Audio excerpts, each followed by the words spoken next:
नमस्कार विद्यार्थी मित्रांनो, आपण पाठीमागील तासाला सहकार म्हणजे काय हे पाहिलेलं आहे. सहकाराच्या व्याख्या बघितलेली आहेत.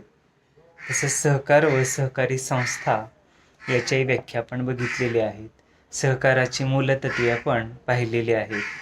तर त्याच पद्धतीनं सहकारी तत्वांचा विकास व उगम आपण सुरू केलेला आहे. तर त्याच्यामध्ये 3 तत्व आहेत, ते आपण या ठिकाणी पाहूया. पहिलं तत्व आहे रॉरडेल तत्व, नंतर दुसरं आहे डिस्टीय तत्व आणि तिसरं तत्व आहे रफायझन पद्धत. पहिलं जे तत्व आहे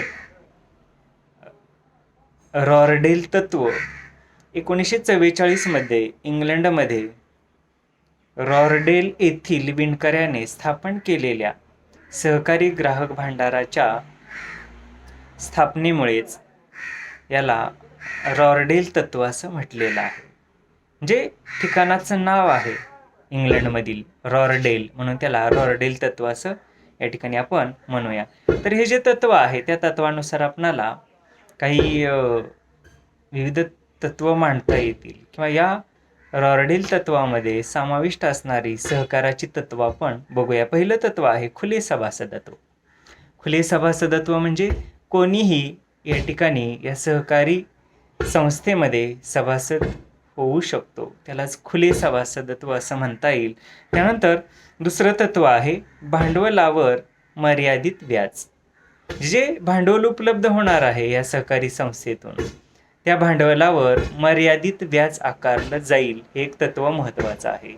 आपण पाहतो बऱ्याच वेळा विविध सहकारी संस्थेच्या माध्यमातून जो कर्ज पुरवठा केला जातो, तर त्या कर्जावरती भरमसाठ व्याजदर आकारला जातो. तर हे कसं अयोग्य आहे.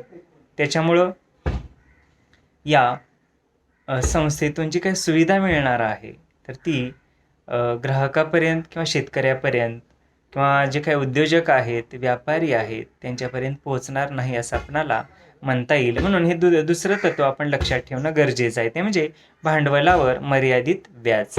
जे अल्प दर किंवा जे काही निश्चित केलेलं व्याजदर आहे, जे सर्वांना परवडेल असं व्याजदर या ठिकाणी आकारलं जातं. त्यानंतर रॉरडेल तत्वातील तिसरं तत्व आहे व्यवहारातील हिशोबानुसार लाभांश.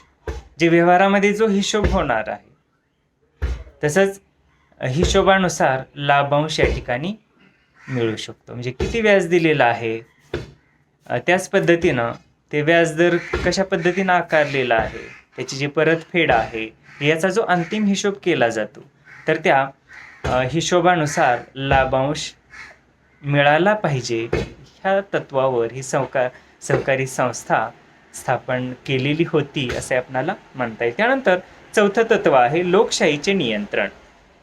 आपणाला माहिती आहे कुठलीही सहकारी संस्था असो त्याच्यामध्ये लोकशाही तत्व आपण अवलंबलं पाहिजे.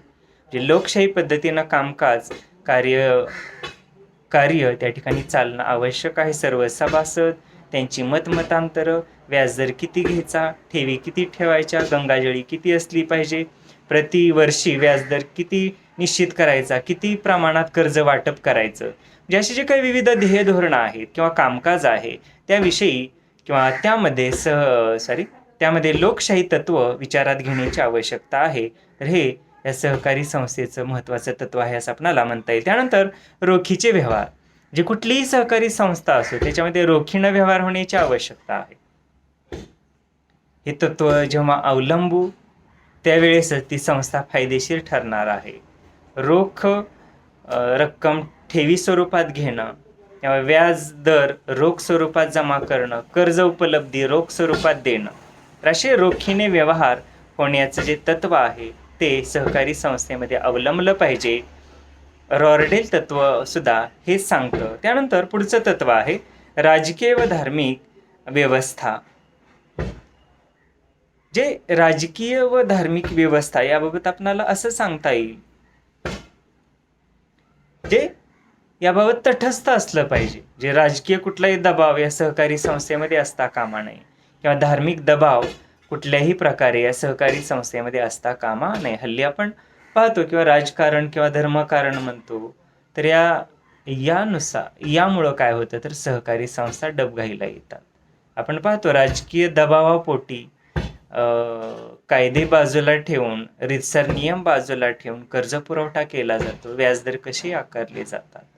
ज्या ठिकाणी वशिला म्हणूया आपण, काही धार्मिक हितसंबंध असतात, काही राजकीय हितसंबंध असतात आणि त्यामुळं सहकारी संस्थेचं कामकाज डबघाईला येऊ शकतं.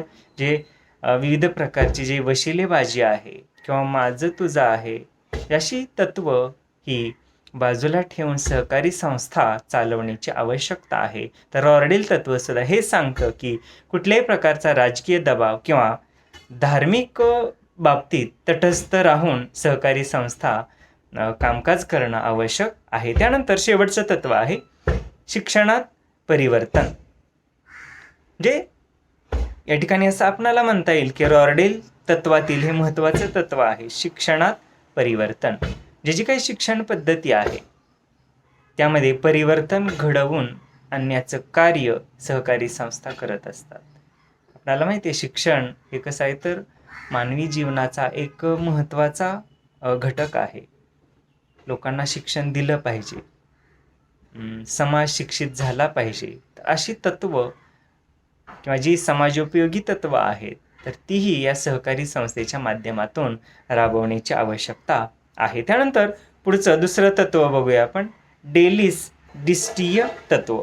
तर जर्मनीतील डेलिस या गावातील गुरखे यांनी लहान व्यापारी, कारागीर व मध्यमवर्गीयासाठी नागरी बँकेची स्थापना केली आणि ती जी काही तत्व त्यांनी मांडली या नागरी बँकेच्या माध्यमातून काम करताना, तर ती तत्व डेलिस डिस्टीय तत्व म्हणून ओळखली जातात. तर डेलिस हे काय जर्मनीमधील गाव आहे आणि तेथील जे गुरखे लहान व्यापारी आहेत किंवा कामगार आहेत, मध्यमवर्गीय जे लोक आहेत, त्यांनी जी बँक स्थापन केली आणि त्या बँकेची जी तत्व आहेत तर त्या तत्वानुसार त्यांनी कामकाज केलेलं होतं. त्यांनी ती संस्था, ती बँक त्या पद्धतीनं चालवलेली होती. ती तत्व त्या ठिकाणी त्यांनी अवलंबलेली होती. म्हणूनच याला डेलिस डिस्टीय तत्व असं म्हटलेलं आहे. तर पहिलं तत्व आहे याच्यातील स्वावलंबन. जे कुठलीही सहकारी संस्था असो तर ती स्वावलंबी असली पाहिजे. कशाच्या बाबतीत? गंगाजळी असेल किंवा पैशाच्या बाबतीत म्हणूया किंवा अर्थाच्या बाबतीत.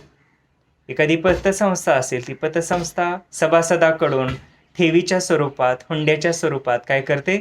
गंगाजळी निर्माण करते किंवा ठेवी स्वरूपात ती पतपुरवठा करत असते. किंवा वरील ज्या काही बँका असतात विविध प्रकारच्या, त्यांच्याकडून सुद्धा कर्ज स्वरूपात या ठिकाणी अशा पतसंस्था, छोट्या बँका कर्ज उपलब्ध करून देत असतात, गंगाजळी वाढवत असतात किंवा पतपुरवठा करून घेत असतात. तर त्याला स्वावलंबनाचं तत्व असं म्हटलेलं आहे.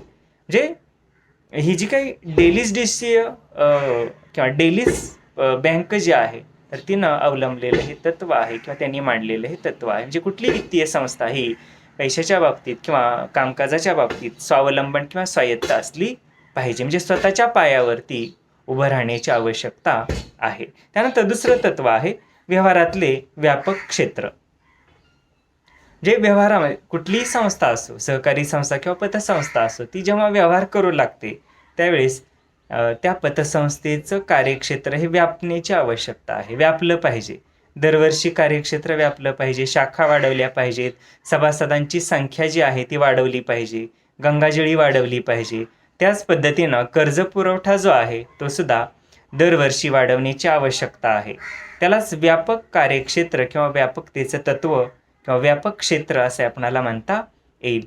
जेवढा व्याप वाढेल या संस्थेचा तेवढा कारभार वाढणार आहे, गंगाजळी वाढणार आहे, लोकांना कर्ज पुरवठा सहज होणार आहे, अडीअडचणी कमी होतील आणि समाजाचा विकास त्याच पद्धतीनं या सहकारी पतसंस्थेचा, सहकारी संस्थेचा विकास झाल्याशिवाय राहत नाही. त्यानंतर तिसरं तत्व आहे व्यवहाराच्या प्रमाणात फायद्याचे विभाजन.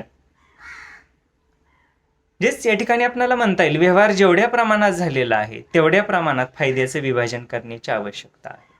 व्यवहार जितका मोठा असेल तितका फायदा सुद्धा अधिक मिळण्याची आवश्यकता आहे. नाहीतर व्यवहार खूप मोठा झाला किंवा कर्ज स्वरूपात भांडवल, लोकांना कर्ज पुरवठा जास्त प्रमाणात केला, परंतु फायदा किंवा त्याच्यातून मिळणारे जे रिटर्न्स आहेत किंवा फायदा जो आहे, व्याजदर जो आहे तो जर कमी मिळत असेल तर काय होतं? गंगाजळीवर त्याचा विपरीत परिणाम होतो आणि त्याच्या ठेवी आहेत त्या बुडीत जाण्याची शक्यता असते. म्हणून या ठिकाणी म्हणता येईल आपणाला की व्यवहार जितका मोठा असेल तितका फायदा सुद्धा त्या पटीत असण्याची आवश्यकता आहे.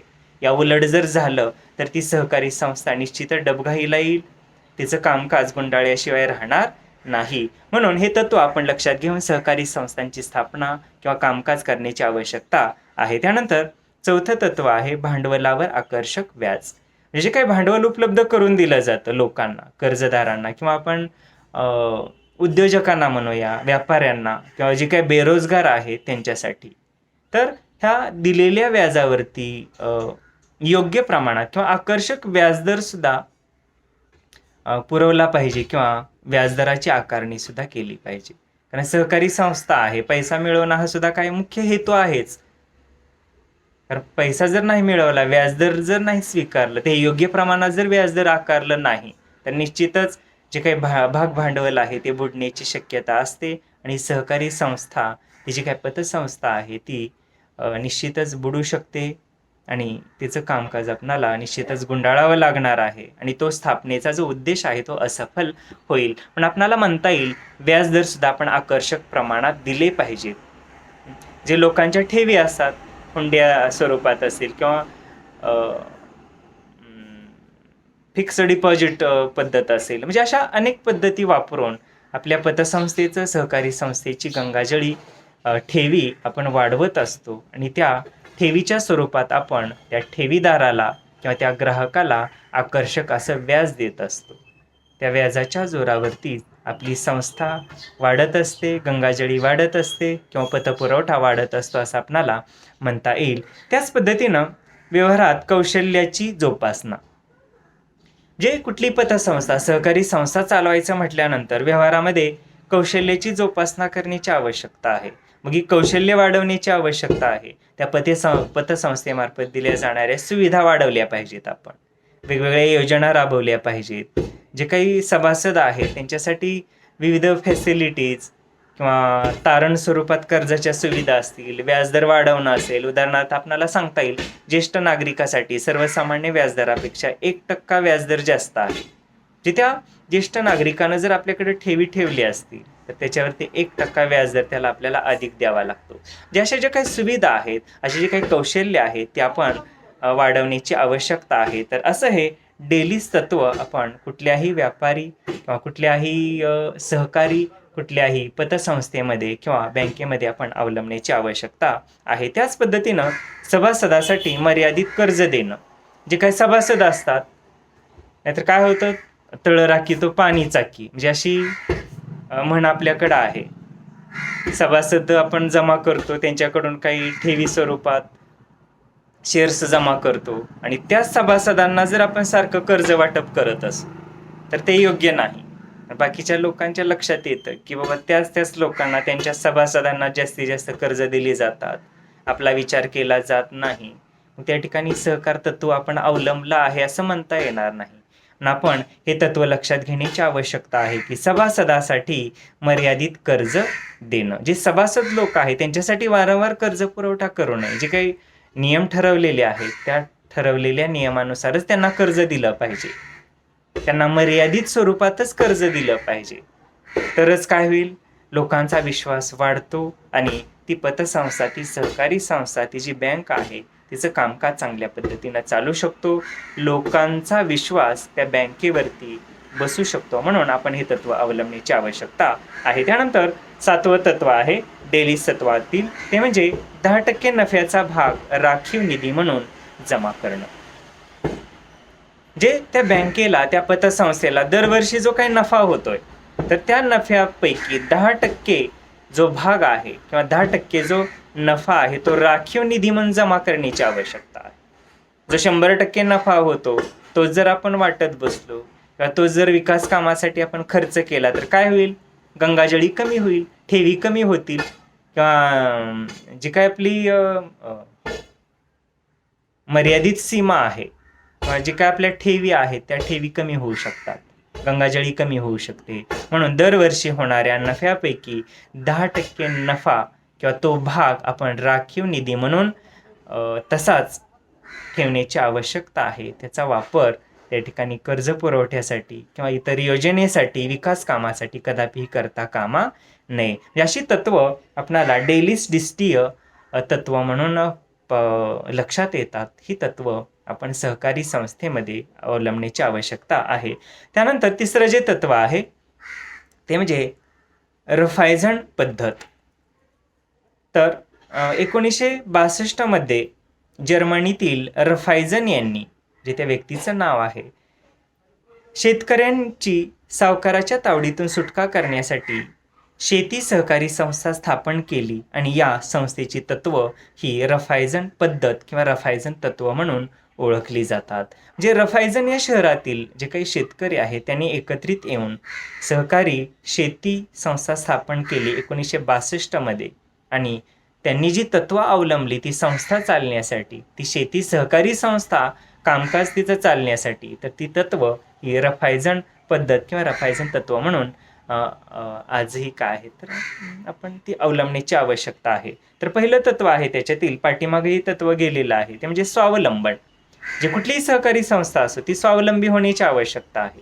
गंगाजळी वाढवली पाहिजे, ठेवी स्वरूपात सभासद स्वरूपात पैसा किंवा अर्थ जमा करण्याची आवश्यकता आहे. सभासद दरवर्षी वाढवले पाहिजेत, शाखा वाढवल्या पाहिजेत, गुणवत्ता वाढवली पाहिजे, योजना राबवल्या पाहिजेत, पैसा हा त्या ठिकाणी लोकांपर्यंत पोचला पाहिजे.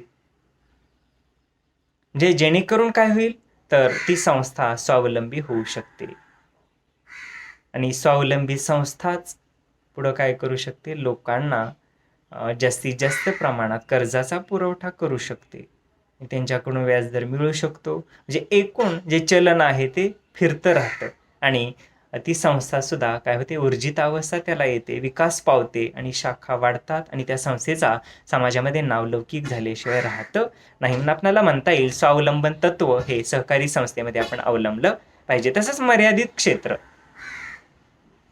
म्हणजे या ठिकाणी ह्या तत्वावरून आपल्याला असं सांगता येईल की मर्यादित क्षेत्र म्हटलेलं आहे, म्हणजे निश्चित आपण मर्यादा ठरवून घेतली पाहिजे. बाबा आपल्याला एवढ्या प्रमाणात गंगाजळी वाढवायची आहे, एवढ्या प्रमाणात लोकांना कर्जाचं वाटप करायचं आहे, एवढ्या कार्यक्षेत्रामध्ये आपली सहकारी संस्थेचा नावलौकिक आपल्याला मिळवायचा आहे, शाखा वाढवायच्या आहेत, कर्मचाऱ्यांची संख्या एवढी वाढवायची आहे, तर त्याला म्हणूया आपण मर्यादित क्षेत्र. कारण कुठलीही गोष्ट जेव्हा आपण मर्यादेमध्ये करतो तेव्हा ही चांगल्या पद्धतीनं राबवता आली असं म्हणता येईल, चांगला आकार त्याला येतो, त्याची तत्व उद्दिष्ट ध्येय जे आहे ती चांगल्या पद्धतीनं आपल्याला त्याचे रिझल्ट दिसून येतात.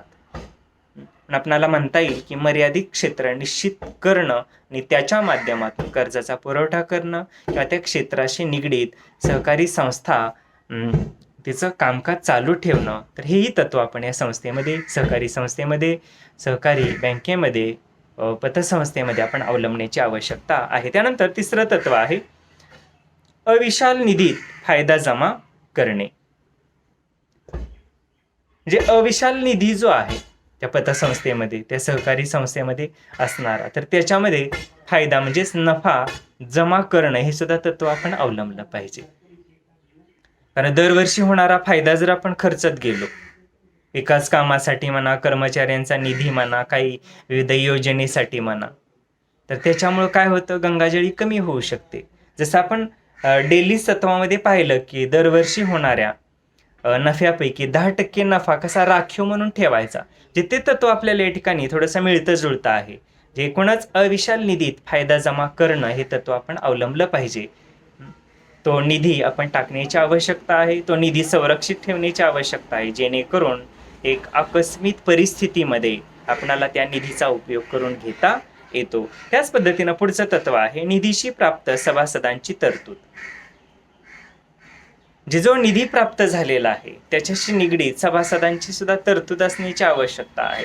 उदाहरणार्थ जे आपण सभासद जमा केलेले आहे त्यांच्याकडून शेअर स्वरूपामध्ये रक्कम आपण जमा केलेली आहे,